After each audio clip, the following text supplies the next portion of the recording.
On a warm California Christmas Eve in 2008, the Ortega family gathered for their annual holiday celebration, with laughter, music, and nearly 25 relatives filling a modest Covina, California home. But as the night progressed, a knock at the door changed everything. Standing on the porch was Santa Claus, or so everyone thought. Underwear, alcohol, syphilis, murder, forbidden.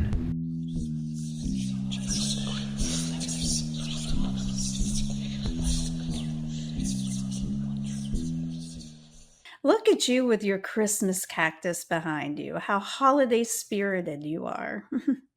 Yes, here I am in my cheap decorations. Where did you Oh, get that? Did you get that in Phoenix? I know, I ordered it on Amazon. Oh, okay. Yeah, it was super cheap. It came with all of the bulbs that are on it. Did it? Did it come with the ornaments too, or do you guys Yeah, the put those on? ornaments. Oh, the light bulbs, yeah, it was pre-lit. I bought some extra like colored ones just because I grew up like my family never did colored bulbs. My mom liked just the white ones. Yeah. But there's something about being in the desert where and being like so close to the border that it feels inappropriate to just have like just the plain bulbs. So I like I like it. mix. Yeah. Yeah, I like the colored lights. I Yeah. think those are fun. I do white lights on mine, but I'm just used to it. But that's all your tree is a colorful tree. True. True. And you've got a It pink is, and blue starfish on the top. yes. Every time I think about that, I think about a butthole. Exactly. Oh, Yeah, well, I'm excited to hear your story tonight. I think it's going to be fun. I think it's going to be festive for this holiday season. Maybe not festive is maybe not the right word. I'll know more once you tell me more. well, But Santa's involved. Santa is involved, it sounds like. But Yeah. what's in his sack? There's Oh, like probably some lumps of coal. yeah, we'll get into it. Well, let me intro. I'm actually going to do it the way that you did it Okay. last week. I kind of liked it. Amanda, think the holidays are all lights and joy? Think again. This series dives into chilling true tales and mysteries that turn winter wonderlands into scenes of terror. Welcome to Forbidden, the podcast where we discuss the dark, the disgusting, and the disgraceful in our unmentionables. That's right, listener or viewer, we have slipped into something more comfortable. We hope that you have done the same. With drink in hand, I am your co-host, Blake Roberts. And I'm Amanda Kamada. Welcome, and we're so ready to hear this chilling, terrifying Christmas tale you have for us. Well, before we do that, I will go ahead and give you my sources. And My favorite as you part, said, it's the favorite part of the whole thing. the highlight. Um, my sources tonight, I have also four. I think you did last week as well. I have Wikipedia, Reddit, and ABC News and NBC News. Cool. So I'm going to dive in. So Bruce Pardo appeared to be a polite, quiet, church-going aerospace engineer. In reality, though, he was unraveling. He was recently divorced from his wife, Sylvia Ortega Pardo, who he owed $10,000 plus in spousal support. Yikes. He was angry about her receiving assets in the divorce. And on top of all of this, he lost his job at a company called ITT Electronic Systems. So he felt humiliated and financially ruined at this point. So it sounds like everything that could be going wrong for this guy is going wrong, but he comes across as just a normal, polite aerospace engineer, whatever an aerospace engineer does. Conversely, Sylvia's family, his ex wife, was a large, close knit and always hosting gatherings, and they became the focus of his rage. Mm. On Christmas Eve 2008, they were holding their annual holiday party with about 25 people at the Ortega home. Around 10:30 p.m., Pardo arrives dressed as Santa. He knocks on the door of the holiday party holding a wrapped gift, a 9 millimeter semi automatic handgun, an additional gun strapped to his Santa suit. And in that wrapped gift was inside a homemade flamethrower. Yes. 8-year-old Katrina Y ran to the door yelling, quote, Santa. He immediately shot her in the face. Oh my god. This act marked the beginning of a massacre that unfolded in minutes. That is gruesome. Oh my gosh. And it even started with the kid. Yeah. That is I so mean, can you sad. imagine you're at this party, like 25 people? That's a pretty big gathering at a home Yeah. for a family celebration. Doorbell rings, kid looks up, Santa, runs to the door, gets shot in the face. Oh god. I mean, this is a dark thought too, to be honest, but at least she didn't have to witness everyone else in her family get brutalized. And hopefully it was over very quickly for her. Well, we'll see. We'll Ugh. get into that. So after he shot her, he opens fire across the room. Inside the home were Sylvia and again her large extended family. He moved from room to room, shot people at close range, targeted Sylvia and her parents first, and then fired indiscriminately at fleeing victims. The Christmas party obviously turned into massive chaos, people running, hiding, and jumping out windows to get away from him. After he does this, he unwraps the gift, as I said, was a homemade flamethrower. Inside the box was a custom built compressed air device designed to spray racing fuel. He doused the house with gasoline and ignited it. The home erupted into a massive inferno, reaching 2,000 degrees Fahrenheit. Holy shit. It was so hot that bodies were fused to the flooring. Firefighters couldn't identify remains visually, and so DNA testing was required, and the house burned to the foundation. 9 people were, so the death toll, 9 people were murdered, including Pardo's ex wife, Sylvia, her parents, her 2 brothers and their wives, and her sister's 17-year-old son was dead. 9 of the 25 guests at the annual holiday bash. The girl actually who he shot in the face lived. Oh my god. That's Yeah, fucking insane. I know. I mean, so he basically wiped out her whole immediate family. So my guess was he went for her family first, and then all of the, ancillary people that were at the party either got out through the doors, they were jumping out windows. But police even said later that Pardo also intended to kill his own mother, who was supposed to attend the party, but she decided not to go at the last minute because she felt sick. He was planning on killing her as well because he felt she was siding with his ex-wife in the divorce and because the two women remained close friends.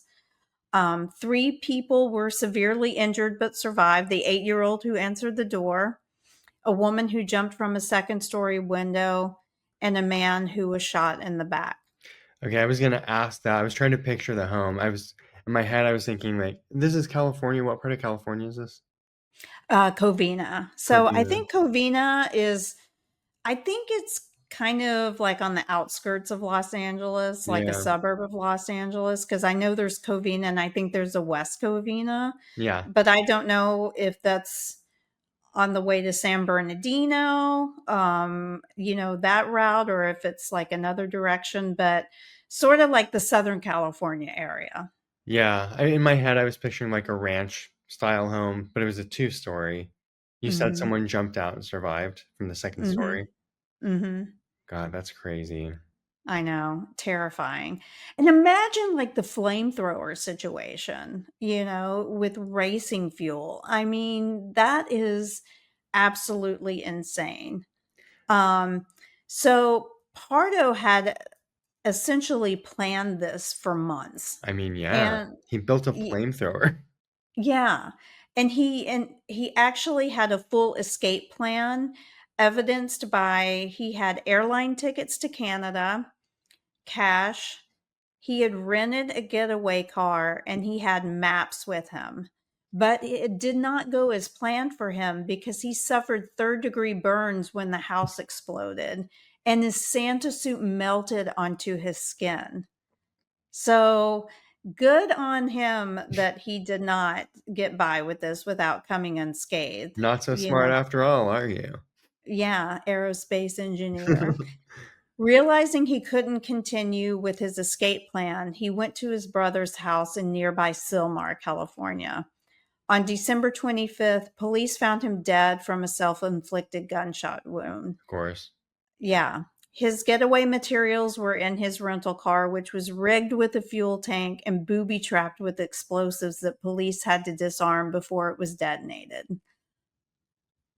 I mean, this guy, like, totally had a plan, you know? His motive and psychological profile, they concluded that he had a deep resentment over the divorce, obviously. He was under financial stress after job loss. He had an obsessive hatred towards Sylvia and her family and a desire to annihilate not just his ex wife, but her entire support system. He had planned for months with a level of premeditation more similar to terror attacks, really. Mm. He bought weapons legally. He built the custom flamethrower. He wore a modified Santa suit to deceive the victims and booby trapped his vehicle to destroy evidence. So this was not an impulsive attack, it was orchestrated. Yeah.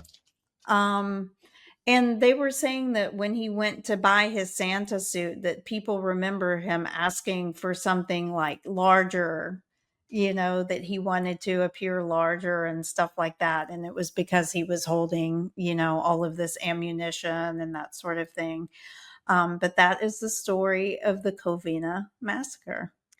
I had never heard that before. And that Really? that was in 2008? Eight. Yeah. Well, you know what's crazy is I moved to LA in 2008, so I would have been in the area. Yeah. I don't know, probably because of my age, I was young. I wasn't really watching the news. I was probably out dancing. Well, and it was around the holidays, so if it happened on, like, December 24th, 25th, you may have been out of, state visiting relatives or something like that and didn't hear about it. No, back then, my ex and I, we never traveled for the holidays. Oh, really? We would go visit family in January, like after. Mhm. Yeah, Um, yeah, so I would have been there. I just wasn't paying attention. yeah. So, yeah, that story is absolutely insane. I can't imagine, like, I know $10,000 seems like a lot of money, but it's not when you're talking about spousal support and stuff like that, that doesn't seem like a lot of money. No, Even back in 2008, yeah.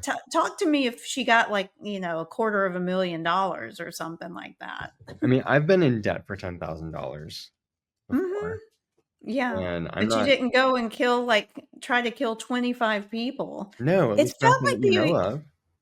and what's so scary about it is, like the kid answering the door, thinking it was Santa Claus. He goes on the shooting rampage. But what really, like, threw me was the whole flamethrower situation. Yeah. Because if, like, I think about something like a flamethrower, and it feels like those are only used in, like, action films and or maybe times of war or Hmm. something like that.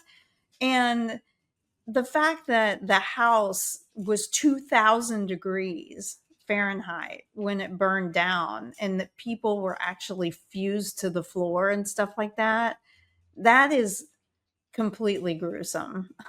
Yeah, it is. And I just think about like I put my oven to 425 to cook a chicken and then 2000 degrees. Yeah. That's crazy. Yeah. That's like, I don't know how hot the World Trade Center got when it fell down, but 2,000 degrees seems like really fucking hot. And how do you make a flamethrower anyway? Oh, that's what I was thinking when you were telling the story. I was like, oh, he's an engineer, so he would probably know how to figure that out. Mm, Oh my gosh, my head stopped working. It's the wine plus like the end of the day. What's that thing called when you don't want to be buried? cremated? Thank you. I was gonna see how hot.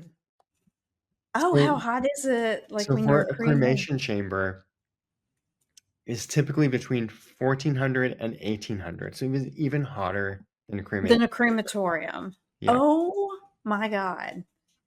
yeah, That's insane. yeah. That's bonkers. Yeah. It was So nuts. he basically cremated these people. Yes. Like Plus. in, yeah. Wow. It didn't say anything about them having like their own children, so it doesn't sound like their own children were involved. I'm not exactly sure. I might have to do some follow up on that for our year end wrap up, but I really, it didn't sound like they had any children that were killed. It sounds like it was just his ex wife. And if she only got like $10,000 in the divorce settlement, I'm led to believe that they probably didn't have children because it didn't say anything about him paying like spousal support and all that kind of stuff, or child support, I guess I should say. Yeah. Well, that's, He I did mean, have to good. pay a little bit, He yeah, shouldn't be reproducing, so no, not at all. that's And I don't know how he thought he was gonna get away from this and get all the way to Canada from California. well, Wouldn't that you was go to Mexico? I thought I was literally like that was literally what I was thinking. You are not that far from being international Yeah. in Covina. Why would you go the long route? Like Yeah. maybe you thought it was too obvious or something, but I'm like, girl, get out. Like do this smart Yeah. thing. I mean, whatever.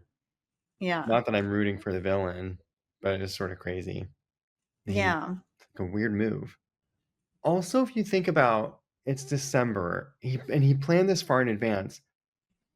When you're planning for winter travel to Canada, like there could be serious travel delays, like weather-related Yes. travel delays. It just doesn't seem like a smart choice. No. Just go to He should Mexico. have, yeah, just go to Mexico or Yeah. get on a plane and go to Costa Rica or Get on a boat somewhere. or something. Go to Tahiti. Yeah. Well, he wasn't able to get anywhere because his Santa suit melted on him. So he must have been a sight because he must have had, if his Santa suit melted on him, which those Santa suits are never made of like good material, by the way. So it wasn't very smart of him. He probably wore like a highly flammable outfit, like if you Yeah. think about it. Because I don't think Santa suits are made out of anti flammable material. And if it's big on you, then you're obviously going to catch fire, right? Because it's like hanging off you once you take all of the guns out that and ammunition that you've brought into the house. But Yeah. and I was reading that one of the people who died in the massacre, like I think it was the wife's sister or something like that, the people or the company that she was renting her apartment from had the audacity to try to sue her estate for like unpaid rent for the first like couple weeks of December because she had not paid her rent yet. And then she died in this massacre and they tried to go back and collect rent from her estate. I'm like, how fucked up is that? Yeah. Like this family has just been through like the greatest tragedy. Like 8 people died, most of them within her immediate family. And all of the people who were injured, I mean, there's no telling the amount of people who were burned, even just a little bit, from that inferno that he set. Um, but yeah, that's I'm surprised that that story doesn't come up more often because like I don't think I've even seen it like on a it should be shown like on a Dateline or something like that every holiday season because It's like it's like the Christmas story or something. They just play it annually. yeah. Charlie Brown Christmas. Yeah. I just think it's so crazy, like, and creepy that he showed up as Santa Claus. Yeah, that is creepy. That's a horror movie. Yeah. Well, and speaking Silent Night, Deadly Night. yes. Well, speaking of, if we're talking holiday horror here, last episode we talked about our least favorite songs. What is your least favorite holiday movie? You know what? I don't like It's a Wonderful Life. I knew you were gonna say that, and same. I don't like that movie. I don't either. I think I don't know, like, and I normally enjoy classic movies, Me you too. know? And I went years, like, we did not grow up watching It's a Wonderful Life. Like, I think I saw it for the first time, like, when I was in my 20s. And it was one of those things, like, I feel this way about that movie, The Princess Bride, too. Mm, Like, have you ever seen that movie? I do. I actually do like that movie. For some reason, I just don't get it. Like, I don't get the hype around it, like that sort of thing. And I watched It's a Wonderful Life, and I thought it was depressing. I Hmm. thought that Jimmy Stewart is very difficult to listen to. Like, his like voice bothered me during the whole thing. I just don't like it at all. Yeah, And Ron loves it. He wants to watch it every year. And so I I'm. suffer through it every year. Yeah, I'm glad that Josh doesn't like it either, because it's really not that Christmassy, right? Like, there's the Christmas scenes at the beginning and the end, but overall, it's like doesn't take place at Christmas, right? Am I Yeah, remembering? it's about it takes place during, I believe, the holiday season, and like he loses his job and he's suicidal at one point and all this. I don't know. I just think that it's a horrible Christmas movie. Yeah. Well, that's also my pick. I don't like that Yeah. one. I'm also sort of over, and I liked this movie when it came out. Granted, I was in my early 20s, Hmm. so I credit myself for having better taste now. But I hate Love Actually. Really? Yeah, it's so saccharine sweet, Hmm. and I think maybe I'm just like more jaded, like a more horrible person now. And all of Hmm. like the way that everything comes together so beautifully. And I know this like not every story had like the obvious happy ending because some of them were like it didn't work out for that person with that thing that they were hoping for, but it's It's still Christmas. dangling, maybe. Yeah, I don't know. It was just so precious to me. I can't watch it without rolling my eyes anymore. Gotcha. What's your favorite Christmas movie? Black Christmas. Black Christmas? 1974, Olivia Hussey, Margot Kidder, Keir Dullea. It is so cozy and so Christmassy throughout the whole thing. It's a horror movie. Mhm. Have you watched it? This? Mm-mm. It is I'll by have to far my watch it. favorite. I I could easily watch it multiple times a year, but I don't. I reserve it because it's like a special movie for me. It's Mhm. probably in my top 5 movies of all time. It is. Wow, that's saying a lot because you watch a lot of movies. It's so well executed, especially so when I first heard about it. Sorry, I'm gonna ramble for just a minute because I love this Yeah. movie so much. I first read about it in a book. I had this book called Terror on Tape from the 90s. It was talking about like VHS tapes, Mhm. and it's basically a book on it's like an exhaustive book of horror movies where this author went through and basically reviews all the horror movies. And so I read it cover to cover because in my teens, I was like, I wanted to see all the scary movies. So I remember getting to the bees, reading Black Christmas, and being like, oh, this sounds really cool. And it's so effective and so simple, sort of like Halloween is, where the premise is super simple of Halloween, right? It's like some high school girls and a killer, and there's like a babysitting scenario. It's just sort of like it's basically set the benchmark for horror, right? For Right. that genre.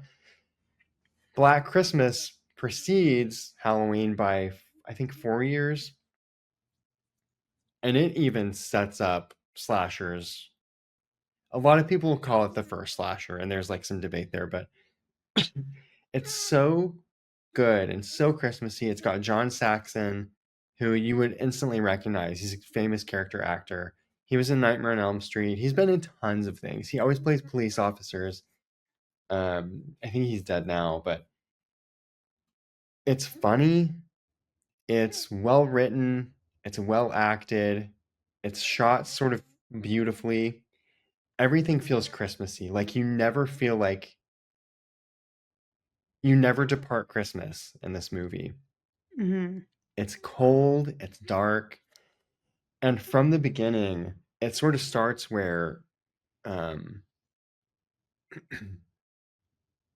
this girl goes missing. You never meet the girl. You see her mother in the police station, and then they're like out in the park trying to find this girl, and that's sort of the background of the movie, but it sort of sets the tone for the movie. Meanwhile, the whole movie takes place in the sorority house, like most of the movie. So it's these sorority girls, they're having their annual holiday party at the beginning. Margot Kidder is like foul mouthed, she's an alcoholic. She's like has this like body sense of humor. She's essentially like my role model, you know. Mhm. And Margot Kidder is gorgeous, like just gorgeous. I don't know if Oh, you're I'm familiar. sure. Wait, Back in stunning. did I say Margot Kidder? Mhm. Olivia Hussey. Margot Kidder is too, but Olivia Hussey is gorgeous. She played Juliet in the old Romeo and Juliet from the 60s. Beautiful, long, like silky black hair.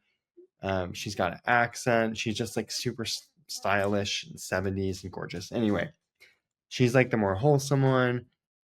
Anyway, I could ramble on and on. I could like fill the rest of our year talking about this movie. This whole episode is about Black Christmas, but you should check it out.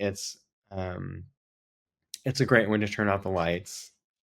I should see if my sister has ever seen it because she's really into horror movies and stuff like that. And in fact, we watched we I was at her house for Christmas. God, it's probably been like 8 years ago now or something like that, but we watched a lot of horror stuff like for Christmas. Silent Night, Deadly Night. Yeah, We we both did love watch that one. that. I love that movie. Yeah, that's probably one of my favorite Christmas movies too. It's so 80s, So you know? 80s and dark. Yeah, It's so dark. yeah, yeah. Um, well, you have to watch it. Find it. I think it's on Prime. It might be on Shutter. I could be wrong. It might be on Shutter, but it might be on Prime. It might be on Tubi. But that's one of Black the Christmas is what it's called? uh Beware, there are two. There was a remake in like 2010, which I refuse to watch. Oh, no. Yeah, we don't do that.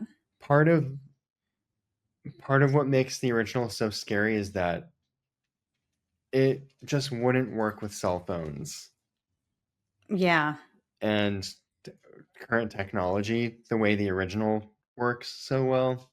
Mhm. And there's this sort of like I don't want to give anything away, but it's got in my opinion, one of the scariest scenes in a movie. And it's just like this building tension. And there is that thing of like, okay, you're like shouting at the screen, like, oh my God, don't go up there. Like, don't do that thing. Like, get out. You know that? But it still like builds tension. And oh my gosh, it's so creepy. But yeah, you have I'll to watch it. definitely check it out for Yeah. real. Let me know Yeah. if you do. We should watch it at the same time. Yeah. Anyway, Yeah, definitely you can, if I need help finding it, I'll let you know. well, okay, so what's your favorite Christmas movie? Gosh, that's tough. Because I don't watch a lot of Christmas movies. Yeah. I'm not gonna say Love Actually. I mean, you Is can. No, I it's won't not. judge you too harshly. It's not. I mean, I always like the tried and true, like, National Lampoon's Christmas Mm, Vacation, you know? I mean, like, that's always an easy watch for yeah, me, you same. know? That would And I probably be my second. Yeah, and I even like watching, like, honestly, like, the Charlie Brown Christmas, Yeah, like, special because I love the music in it. I was just gonna say. Actually, The album is great. we probably talked about this last year too, but um, like holiday music is sort of grating to me, but the Vince Guaraldi soundtrack to Charlie Brown, Vince Guaraldi Trio, I have it on vinyl. I listen to it on my devices. Like that's when I can put on if I'm cleaning, I can put on if I'm having a glass of wine. And it's just so like cool Mhm. and like jazzy. Mhm. And I just love it. It's so good. Yeah. And it's just so nostalgic, Yeah. because I mean, I've been watching it my entire life. I even watched, like, things like I'll turn on, like, Rudolph the Red-Nosed Yeah. Reindeer, like, that older type stuff. Yeah. I I love that really too. love that. Yeah, and I like the whatever the animation was called back then, because it wasn't claymation, I don't or was it it wasn't claymation, but it wasn't like traditional animation. It was just like kinda animatronic sort of things. It was like stop motion, but it's Bass, right? Rankin and Bass. Yeah, something like that. Or Bass and Rankin. It's Rankin slash Bass. Okay. Yeah. Yeah, I love all their stuff. Me too. Yeah, I love that one. Yeah. I like them more than, like, a lot of Christmas movies. Mm-hmm. 'Cause I think a lot of the Christmas movies, like you're saying, are so just just saccharine, and everything kinda just works out for everybody in the end. Yeah, I want a little tragedy, which is why I love Bad Santa is pretty good too. Bad Santa is fun. I do like that one. Josh's Yeah. parents like that one. So typically if we have Christmas there, it's on the TV, so we'll probably see it this year. I also really like, and this one's from like 1942. It's The Man Who Came to Dinner. It's a Betty Davis movie, but it's like an ensemble cast. So she's Mhm. like a character in, but it's not like a Betty Davis movie. You know what I mean? It's not just her. Yes. The sense of humor is a little bit dated, but in a way that um, I find sort of charming. It's a little bit long, but it's just it's a comedy. It's about this sort of like blowhard, like sort of unlikable man who's come to town, and he's from the big city, and he's just like shitting on everyone and everything. And he's like comes it's like in Ohio or someplace like Midwest like that. And he slips on the steps of this front house where he's like house ridden at these people's house. And he's the whole time just like shitting on everything that they do and who they are. And um, Betty Davis plays his secretary. And so he has guests because he can't leave. So he has guests flying in from like California, and like he gets like gifts from Japan show up, and it's just like quirky and fun. Yeah. But it's one I like to like make martinis and like watch that one. Right. Anyway, Little classic film with martinis. yeah, That sounds fun, and, like, sitting around in a robe watching that. yeah. Well, I feel like I rambled a lot about, but I feel like it was a nice balance because you gave something very tragic up front. And then we Yes. talked about Christmas movies and music. Yeah. So, Yeah. um, well, I'm excited about our next because we're going to do our annual Year in year-end review. recap. Yes, the year in Mhm. review, Mhm. and Between then now and then, we'll be picking each our top 5 favorite stories of the year, um, yeah, and not based upon what the listeners liked. I really want it to be, like, what we enjoyed and I mean, some would maybe resonate with and be the same as the listeners, I'm but, sure there'll be some overlap. But I'm excited. yeah. I have my homework now. I have to go back and listen to. I'm gonna pick 5 of yours that I were my Mhm. favorite, and you'll And I'll pick pick 5 of 5 of mine. yours. Mhm. Yeah. Yeah, I think this will be fun. I know, this is a fun exercise because it makes me go back and actually, think about what we did this year, which is a lot. I mean, because we have been doing this now for almost 2 years, and we've been on YouTube for like what, a year and a half of that, Mhm. about, Man, so has it really been? I guess it has, yeah. yeah, Time flies. Well, this will be good too because after we finish recording next week, we're gonna start planning, um, we're gonna plan basically our 2026, like, topics. topics. Yes. So, this will be a good study for that too, of, like, what did we like? What did you like? Yeah. Listeners, yes. If you had a favorite episode or a favorite theme that we did this year, send us an email to hello@theforbiddenpod.com and let us know. Along Or with your nude. along with your nudes, I want to see Santa's sack. Um, or if you're on YouTube, drop a comment below and let us know what you liked. Um, oh, remember to rate and review if you made it this far into the episode, if you stuck around. You did it for a reason. So let us know by rating and reviewing. Share with your friends. You can continue listening right here where you are, and that's either on YouTube, Apple, or Spotify.